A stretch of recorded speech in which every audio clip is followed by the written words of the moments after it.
এদিকে আজকের সবচেয়ে বড় খবর, সত্যি কি ইরান পরমাণু বোমা ব্যবহার করবে? বেরিয়ে এলো নতুন এক ভয়ঙ্কর চাঞ্চল্যকর তথ্য, যা জানলে আপনাদের চোখ কপালে উঠে যাবে। এ নিয়ে থাকবে আজকের একটি গুরুত্বপূর্ণ প্রতিবেদন। খেয়াল করেন, এখন যুদ্ধবিরতির মেয়াদ অনির্দিষ্টকালের জন্য বেড়েছে। এই কারণে আবার আলোচনার কবে হবে না হবে সেই কারণে কোনো তারিখ না দিয়ে অনির্দিষ্টকালের জন্য বাড়ানো হয়েছে। কিন্তু ইরান কর্তৃপক্ষ বিশ্বাস করে যে আলোচনায় আসলে সমাধান হবে না। এদিকে শীর্ষত্র নামতেই কাঁপল সীমান্ত, ইরান আমেরিকা মুখোমুখি যুদ্ধ, অবশেষে নতুন পদক্ষেপ। এ নিয়ে থাকবে আজকের একটি গুরুত্বপূর্ণ প্রতিবেদন।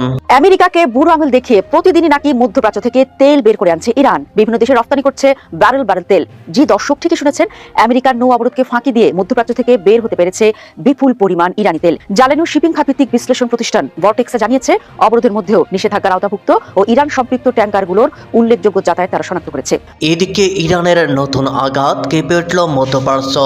শুরু হয়ে গেছে নতুন খেলা, টালমাটাল মধ্যপ্রাচ্য। এ নিয়ে থাকবে আজকের একটি গুরুত্বপূর্ণ প্রতিবেদন। আমেরিকার জন্য কি ইরানি হতে যাচ্ছে শেষ সীমানা? তেহরান স্পষ্ট জানিয়ে দিয়েছে, আকাশে নয় ইরানি মাটিতে পা রাখলেই শুরু হবে আসল ধ্বংসযজ্ঞ। তেহরানের সামরিক নেতৃত্ব দাবি করছে, আগের যে কোনো সময়ের তুলনায় এখন তারা অনেক বেশি প্রস্তুত এবং যে কোনো পরিস্থিতির জবাব দিতে সক্ষম। এদিকে এবার ইরানের পাশে দাঁড়ালো বাংলাদেশ, যা বলেন রাষ্ট্রদূত। এ নিয়ে থাকবে আজকের একটি গুরুত্বপূর্ণ প্রতিবেদন।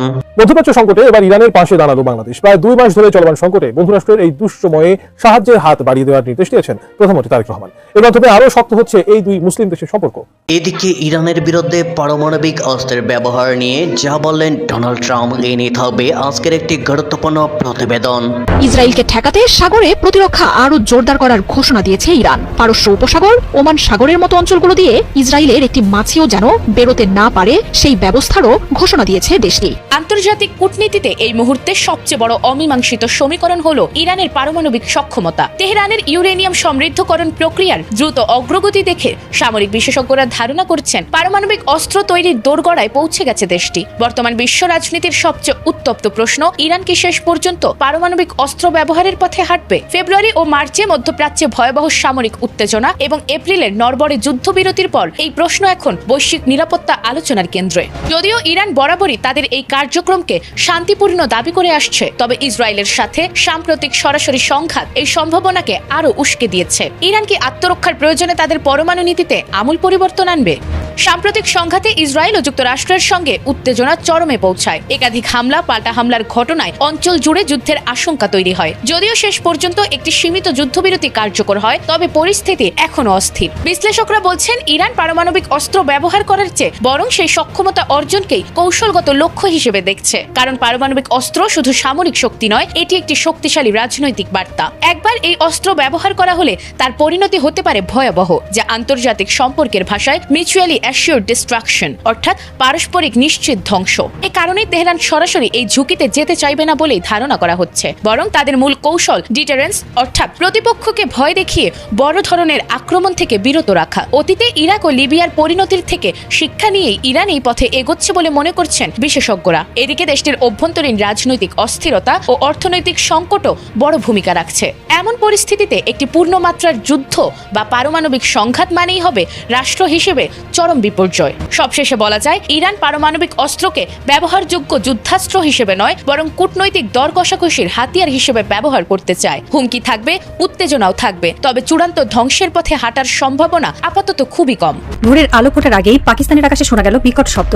দিগন্তে দেখা গেল 3টি দানবাকৃতির বিমান, C-17 গ্লোবমাস্টার 3, বোয়িং নির্মিত বিশ্বের অন্যতম আধুনিক ও শক্তিশালী সামরিক পরিবহন বিমান। হাই উইং, 4 ইঞ্জিন, স্ট্র্যাটেজিক ও ট্যাকটিক্যাল এয়ার লিফটার। দূরপাল্লার ভারী কার্গো, সৈন্য ও সরঞ্জাম দ্রুত পৌঁছে দিতে সক্ষম এই দানব। 1991 সালের 15 সেপ্টেম্বর প্রথম উড্ডয়ন। 1995 সালের 17 জানুয়ারি আনুষ্ঠানিকভাবে যুক্তরাষ্ট্রের সামরিক বাহিনীতে যুক্ত হয়। 1991 থেকে 2015 সাল পর্যন্ত যুক্তরাষ্ট্র 280টির বেশি C-17 তৈরি করেছে। একটি C-17 বহন করতে পারে 77,500 কেজি পণ্য, একসঙ্গে 3টি আব্রাহাম ট্যাঙ্ক অথবা 18টি হেলিকপ্টার অথবা 134 জন সৈন্য। এর রেঞ্জ প্রায় 4,445 কিলোমিটার। যুক্তরাষ্ট্র সরকার তাদের সামরিক বাহিনীর জন্য লজিস্টিক সাপোর্টের অত্যন্ত গোপন ও জরুরি সরঞ্জাম এই বিমান দিয়ে পরিবহন করে। এই বিমানগুলো এখন পাকিস্তানে সামরিক কার্গো ভর্তি। যুক্তরাষ্ট্র দাবি করছে, নিরাপত্তার জন্য এই সরঞ্জাম আনা হয়েছে। কিন্তু প্রশ্ন হলো, কি আছে ওই কার্গোতে? কেন পাকিস্তান? কেন এখন? ইরান যুক্তরাষ্ট্রের মধ্যে 26 এপ্রিল সম্ভাব্য বৈঠকের কথা ছিল, কিন্তু সেই বৈঠকের আগেই যুক্তরাষ্ট্র পাকিস্তানের সামরিক কার্গো জমা করছে। ইরান ইতিমধ্যেই দ্বিতীয় দফার শান্তি আলোচনা প্রত্যাখ্যান করেছে, কারণ যুক্তরাষ্ট্রের ডেস্ট্রয়ার ওমান সাগরে ইরানি জাহাজ তুস্কাতে হামলা চালিয়েছে।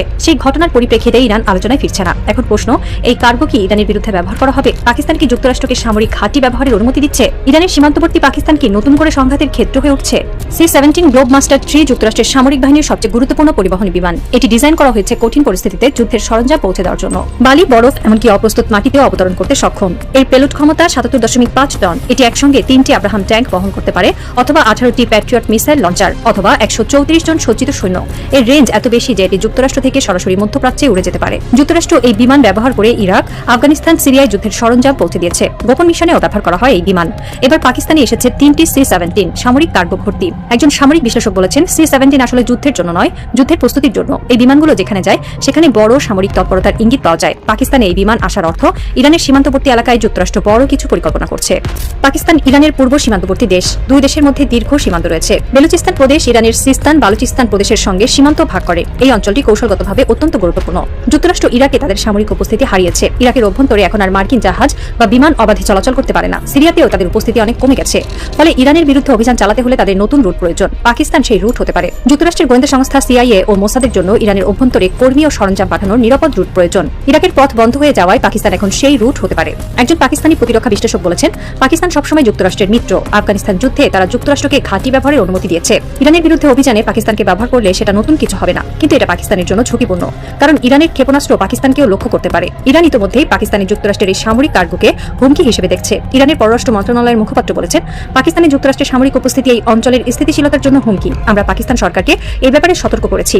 যুক্তরাষ্ট্র তাদের এই পদক্ষেপের ব্যাখ্যা দিয়েছে। তাদের দাবি, পাকিস্তানে আসন্ন বৈঠকে অংশ নেওয়া মার্কিন কর্মকর্তাদের নিরাপত্তার জন্য এই সরঞ্জাম আনা হয়েছে। কিন্তু এই ব্যাখ্যা বিশ্বাসযোগ্য নয়, কারণ যুক্তরাষ্ট্রের ভাইস প্রেসিডেন্ট পাকিস্তান সফর বাতিল করেছেন। তিনি আলোচনায় অংশ নেবেন না। তাহলে কর্মকর্তাদের নিরাপত্তার প্রশ্ন আসে কিভাবে? একজন মার্কিন কর্মকর্তা নাম প্রকাশ না করার শর্তে বলেছেন, আমরা আসলে পাকিস্তানে একটি সামরিক সরবরাহ লাইন তৈরি করছি। ইরাক ও সিরিয়া থেকে সরে আসার পর আমাদের নতুন ঘাঁটি প্রয়োজন। পাকিস্তান সেই ঘাঁটি হতে পারে। যুক্তরাষ্ট্রের এই ব্যাখ্যা ইরানকে আরো ক্ষুব্ধ করেছে। ইরান বলছে, যুক্তরাষ্ট্র কূটনীতির চেহারায় যুদ্ধ চালাচ্ছে। তারা আলোচনার নাম করে সময় ক্ষেপণ করছে। প্রকৃতপক্ষে তারা সামরিক প্রস্তুতি নিচ্ছে। ইরানের সর্বোচ্চ নেতা আয়তুল্লাহ মোজতবা খামিনি এক ভাষণে বলেছেন, আমরা যুক্তরাষ্ট্রের সব ফন্দি বুঝতে পারছি। তারা আলোচনার টেবিলে বসে আমাদের বিভ্রান্ত করার চেষ্টা করছে, কিন্তু আমরা সজাগ আছি। তাদের সব প্রস্তুতি ব্যর্থ হবে।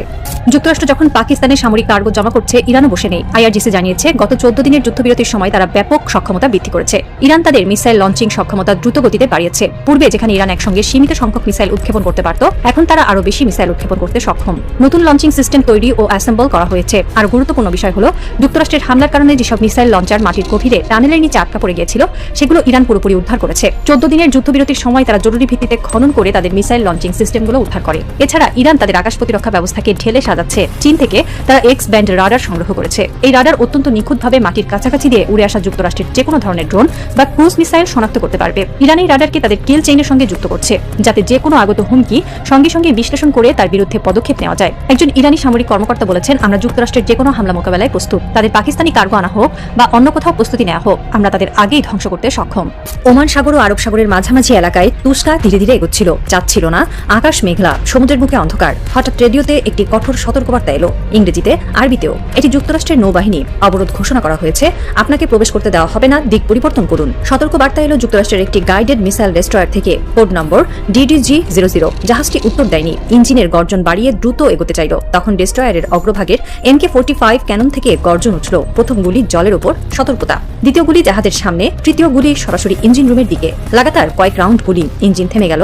কালো ধোঁয়া উঠল জাহাজ থেকে। তুস্কা অচল। কয়েক মিনিট পর আকাশ থেকে হেলিকপ্টারের শব্দ। মার্কিন স্পেশাল ফোর্স দড়ি বেয়ে নেমে পড়ল জাহাজের দিকে। ইরানি নাবিকরা হতবাক। কেউ প্রতিরোধের চেষ্টা করলো, কিন্তু নিরস্ত্র। কয়েক মিনিটের মধ্যেই পুরো জাহাজ যুক্তরাষ্ট্রের নিয়ন্ত্রণে। ক্রুরা বন্দী। জাহাজ থেমে আছে সমুদ্রের বুকে। কোনো বন্দরে নিয়ে যাওয়া হয়নি। ওমান সাগরের সেই স্থানেই দাঁড়িয়ে আছে তুস্কা। হামলার খবর তেহরানে পৌঁছতে সময় লাগেনি। IRGCর কমান্ড সেন্টারে অ্যালার্ট বেজে উঠল। কয়েক মিনিটের মধ্যেই ইরানের হাই স্পিড মিসাইল বোট ও ড্রোন উড়ে গেল ওমান সাগরের দিকে। ইরানের তাসনিম নিউজ এজেন্সি জানিয়েছে, ইরান সরাসরি যুক্তরাষ্ট্রের ডেস্ট্রয়ারের বিরুদ্ধে ড্রোন ও মিসাইল হামলা চালিয়েছে। এক ঝাঁক শাহেদ ড্রোন আকাশে উড়ল। মিসাইল ছোড়া হলো উপকূল থেকে। যুক্তরাষ্ট্রের ডেস্ট্রয়ারের রাডার স্ক্রিনে একসঙ্গে 20টি টার্গেট। এন্টি মিসাইল সিস্টেম চালু হলো। কয়েকটি ড্রোন ভূপাতিত হলো, কিন্তু সংখ্যা এত বেশি যে সব ঠেকানো সম্ভব হলো না। একটি ড্রোন ডেস্ট্রয়ারের কাছাকাছি এসে বিস্ফোরিত হলো। সামান্য ক্ষয়ক্ষতি। যুক্তরাষ্ট্র বুঝতে পারল, এই মুহূর্তে এখানে টিকে টিকে থাকা বিপজ্জনক। ডেস্ট্রয়ারটি পিছু হটল, ওমান উপকূল ছেড়ে দূরে সরে গেল। আটক করা তুস্কা জাহাজটি সেখানেই রেখে গেল তারা।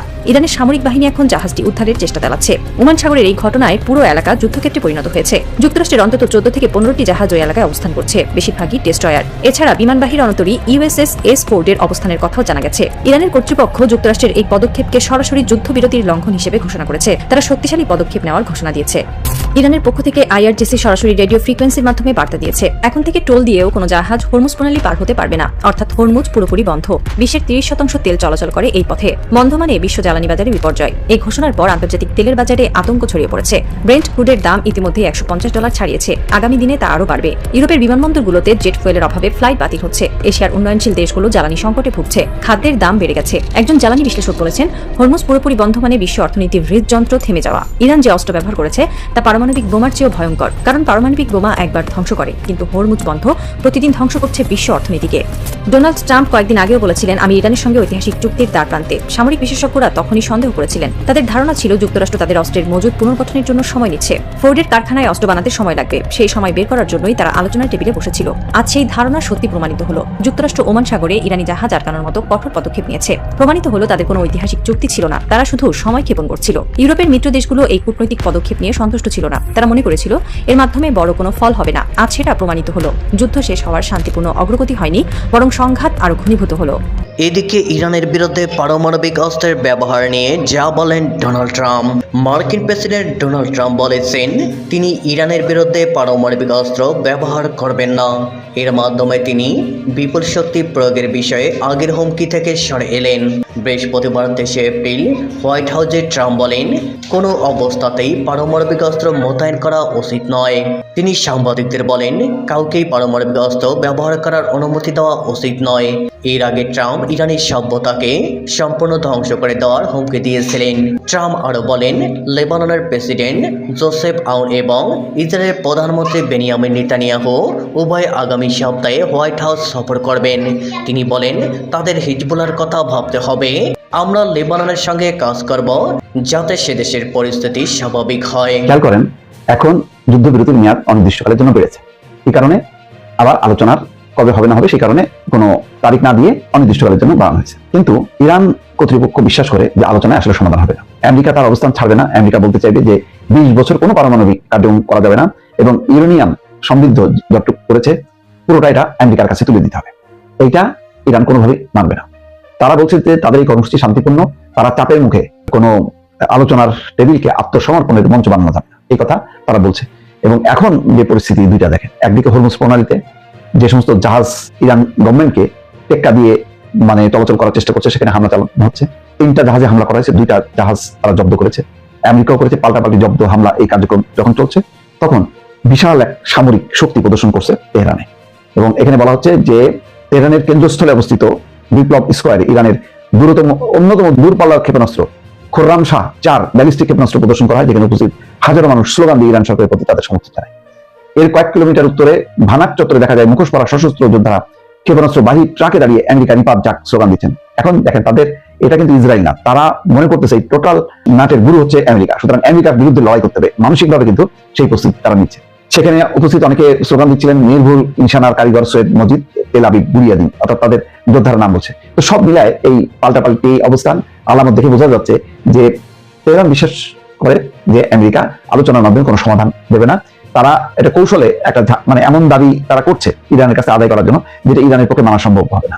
সুতরাং কি হবে, তারা এই আলোচনাটা এই পরিস্থিতিটা দিয়ে রাখবে, তলে তলে তারা কৌশল করছে কিভাবে মানে আরো বিপুল পরিমাণ আঘাত হানা যায় ইরানে। তো ইরান এটা বুঝে গেছে, সে কারণে ইরানও তার শক্তি প্রদর্শন করছে, জনগণকে উদ্বুদ্ধ করতেছে, যাতে এই যুদ্ধটা শুধু সামরিক বাহিনীর যুদ্ধ না, এই যুদ্ধটা ইরানের জনগণের, এইটা প্রমাণ করার চেষ্টা করছে। তার মানে হচ্ছে যত না আলোচনার জন্য দুতিয়ালি আপাতত মনে হচ্ছে কমে যাচ্ছে। কবে বৈঠক হবে দিনক্ষণ কেউ জানে না। ট্রাম্প এখন বলতেও পারছে না যে তার ভাইস প্রেসিডেন্ট জেডি ভ্যান্স ইসলামাবাদের উদ্দেশ্যে রওনা হয়েছে এবং আজ রাতেই চুক্তি হবে, এই কথা যেমন বলতে পারছে না, সেই কণ্ঠ যেমন আস্তে আস্তে ছোট হয়ে আসছে, তেমনি ইরানও বুঝতে পারছে যে আলোচনার বদলে আসলে যুদ্ধ হবে। সেই যুদ্ধের প্রস্তুতি ইরানের সামরিক বাহিনী এবং জনগণ দুই পক্ষ নিচ্ছে। তাহলে শেষ পরিণতি কি, যুদ্ধ নাকি আলোচনা? নিশ্চয়ই আর কিছুদিনের মধ্যেই বিষয়টা আরো পরিষ্কার হবে দর্শক। আমেরিকাকে বুড়ো আঙুল দেখিয়ে প্রতিদিনই নাকি মধ্যপ্রাচ্য থেকে তেল বের করে আনছে ইরান। বিভিন্ন দেশে রপ্তানি করছে ব্যারেল ব্যারেল তেল। জি দর্শক, ঠিকই শুনেছেন, আমেরিকার নৌ অবরোধকে ফাঁকি দিয়ে মধ্যপ্রাচ্য থেকে বের হতে পেরেছে বিপুল পরিমাণ ইরানি তেল। জ্বালানি ও শিপিং খাতভিত্তিক বিশ্লেষণ প্রতিষ্ঠান ভর্টেক্সে জানিয়েছে, অবরোধের মধ্যেও নিষেধাজ্ঞার আওতাভুক্ত ও ইরান সম্পৃক্ত ট্যাঙ্কারগুলোর উল্লেখযোগ্য যাতায়াত তারা শনাক্ত করেছে। সংস্থাটির তথ্য অনুযায়ী গত 13 এপ্রিল থেকে 20 এপ্রিল পর্যন্ত উপসাগরীয় অঞ্চলে মোট 34টি ট্যাঙ্কারের চলাচল রেকর্ড করা হয়েছে। এর মধ্যে অন্তত 6টি বাইরে বের হওয়া জাহাজে নিশ্চিতভাবে ইরানি অপরিশোধিত তেল বোঝাই ছিল, যার পরিমাণ প্রায় 1,07,00,000 ব্যারেল। এইসব তেল রপ্তানি করে ইরান কত টাকা আয় করেছে জানলে চোখ কপালে ওঠার জোগাড় হবে। তথ্য বলছে, মার্কিন নৌ অবরোধ এবং কঠোর নিষেধাজ্ঞা অমান্য করে ইরান গত কয়েকদিনে প্রায় $900 মিলিয়ন সমমূল্যের তেল রপ্তানি করতে সক্ষম হয়েছে। এই যে মার্কিন নৌবাহিনীর কড়া নজরদারি এড়িয়ে এত বিপুল পরিমাণ তেল নিয়ে জাহাজগুলোর বেরিয়ে যাওয়া ওয়াশিংটনের অবরোধের কার্যকারিতা নিয়ে প্রশ্ন তুলেছে। তবে এই তেলের সবটুকু শেষ পর্যন্ত আন্তর্জাতিক বাজারে পৌঁছতে পেরেছে কিনা তা এখনো নিশ্চিত হওয়া যায়নি। তবে কিভাবে এই অসম্ভবকে সম্ভব করলো ইরান, কিভাবেই বা আমেরিকাকে বোকা বানিয়ে তেল রপ্তানি করলো তারা? দর্শক, আপনাদের একটি তথ্য জানিয়ে রাখি, গত 13 এপ্রিল থেকে ইরানের সব সমুদ্র বন্দর অবরুদ্ধ করার ঘোষণা দেয় মার্কিন সেন্ট্রাল কমান্ড। ইসলামাবাদে দুই দেশের মধ্যে শান্তি আলোচনা ব্যর্থ হওয়ার পর এই কঠোর পদক্ষেপ নেওয়া হয়। দর্শক, এরও আগে আন্তর্জাতিক নিষেধাজ্ঞার চাপে কিন্তু দীর্ঘ সময় ধরে তেল রপ্তানিতে সীমাবদ্ধতা ছিল ইরানের। এই সীমাবদ্ধতা, এই অবরোধ, এর মধ্যেও কিন্তু সম্প্রতি যে খবর আসছে সেটি হচ্ছে, ইরান গোপনে কোটি ব্যারেল তেল মধ্যপ্রাচ্য থেকে বাইরে পাঠাতে সক্ষম হয়েছে, তাও আবার আমেরিকার নজরদারি এড়িয়ে। বিষয়টি কিন্তু শুধু অর্থনৈতিক নয়, বরং ভূ রাজনৈতিক দিক থেকেও তাৎপর্যপূর্ণ। চলুন দর্শক, সেই বিশ্লেষণে একটু যেতে চাই। ইরান তেল রপ্তানি করার ক্ষেত্রে কয়েকটি কৌশল ব্যবহার করে থাকতে পারে। সেগুলো কি? প্রথমত, শ্যাডো ফ্লিট বা ছায়া নৌবহর ব্যবহার করতে পারে। সেটি আবার কি? সেটি হলো পুরনো বা অচিহ্নিত তেলবাহী জাহাজ ব্যবহার করা হয়, যেগুলোর মালিকানা অস্পষ্ট এবং আন্তর্জাতিক ট্র্যাকিং সিস্টেমে অনেক সময় সেগুলো ধরা পড়ে না। দ্বিতীয়ত হলো ট্রান্সপন্ডার বন্ধ রাখা। এই নিয়মে জাহাজের অটোমেটিক আইডেন্টিফিকেশন সিস্টেম AIS ইচ্ছাকৃতভাবে বন্ধ রাখা হয়, যাতে অবস্থান শনাক্ত করা কঠিন হয়। আরেকটি হলো সমুদ্রে তেল স্থানান্তর, যেটিকে বলা হয় শিপ টু শিপ ট্রান্সফার। এই প্রক্রিয়ায় খোলা সমুদ্রে এক জাহাজ থেকে আরেক জাহাজে তেল স্থানান্তর করা হয়, ফলে উচ্চ গোপন রাখা সহজ হয়। আর সবশেষ আরেকটি মাধ্যম রয়েছে, সেটি হলো তৃতীয় দেশের মাধ্যমে রপ্তানি। কখনো তেল অন্য দেশের নামে বা রিব্র্যান্ড করে বাজারে পাঠানো হয়, যাতে সরাসরি ইরানি তেল হিসেবে চিহ্নিত না হয়। এই যে এত কৌশল বললাম, আমেরিকা কেন এগুলো শনাক্ত করতে পারলো না? কোথায় তারা ব্যর্থ হলো? দর্শক, আপনারা জানেন, আমেরিকা কিন্তু দীর্ঘদিন ধরে ইরানি তেল রপ্তানির উপর কঠোর নিষেধাজ্ঞা আরোপ করে রেখেছে। তবে কিন্তু কিছু সীমাবদ্ধতাও রয়েছে। সেটি হচ্ছে বিশ্বব্যাপী নজরদারি সীমা। আন্তর্জাতিক জলসীমায় সব জাহাজের গতিবিধি সার্বক্ষণিক ট্র্যাক করা কঠিন। তার উপর সবচেয়ে বড় বিষয় সেটি হলো রাজনৈতিক সমীকরণ। কিছু দেশ সস্তায় তেল পেতে ইরানের সঙ্গে কিন্তু গোপনে বাণিজ্য আগ্রহী, এবং এভাবেই কিন্তু অনেক তেল কেনা বেচা হয়। আরেকটি বিষয় হলো আইন প্রয়োগের দুর্বলতা। নিয়ম অনুযায়ী আন্তর্জাতিক জলসীমায় সরাসরি হস্তক্ষেপ করা সবসময় সম্ভব নয়, আর এসব জায়গাতেই ইরানের কাছে মার খেয়ে গেছে ট্রাম্পের আমেরিকা। কিন্তু এই যে এত তেল যাচ্ছে, সেটির ক্রেতা আসলে কে? বিশ্লেষকদের মতে ইরানি তেলের সবচেয়ে বড় ক্রেতা হলো চীন। নিষেধাজ্ঞার মধ্যেও ইরানের তেলের সবচেয়ে বড় ক্রেতা হিসেবে চীন কিন্তু তার অবস্থান ধরে রেখেছে, যারা প্রধানত ছোট স্বাধীন রিফাইনারি এবং অপ্রচলিত ব্যাংকিং চ্যানেলের মাধ্যমে এই লেনদেন সম্পন্ন করে। আরেকটি বিষয় হলো কিছু এশীয় ও আফ্রিকান দেশ যারা কম দামে জ্বালানি কিনতে আগ্রহী, এই তেল সাধারণত ডিসকাউন্ট মূল্যে বিক্রি হয়, যা ক্রেতাদের কাছে সবসময় আকর্ষণীয়। আর এই কারণে গুপ্ত হোক আর সুপ্ত, ইরানের সস্তা তেল কিনতে দিন শেষে কিন্তু সব দেশেরই আগ্রহ আছে। দর্শক, তবে সে যাই হোক, ইরানের গোপন তেল রপ্তানি দেখিয়ে দেয় যে আধুনিক বিশ্বে নিষেধাজ্ঞা আরোপ করাই শেষ কথা নয়, তা কার্যকরভাবে বাস্তবায়ন করাই বড় চ্যালেঞ্জ। প্রযুক্তি, কৌশল এবং আন্তর্জাতিক রাজনীতির জটিল সমীকরণের মধ্য দিয়ে ইরান তার তেল বাণিজ্য চালিয়ে যাচ্ছে, যা ভবিষ্যতে বৈশ্বিক জ্বালানি বাজার এবং কূটনীতিতে আরও বড় প্রভাব ফেলতে পারে।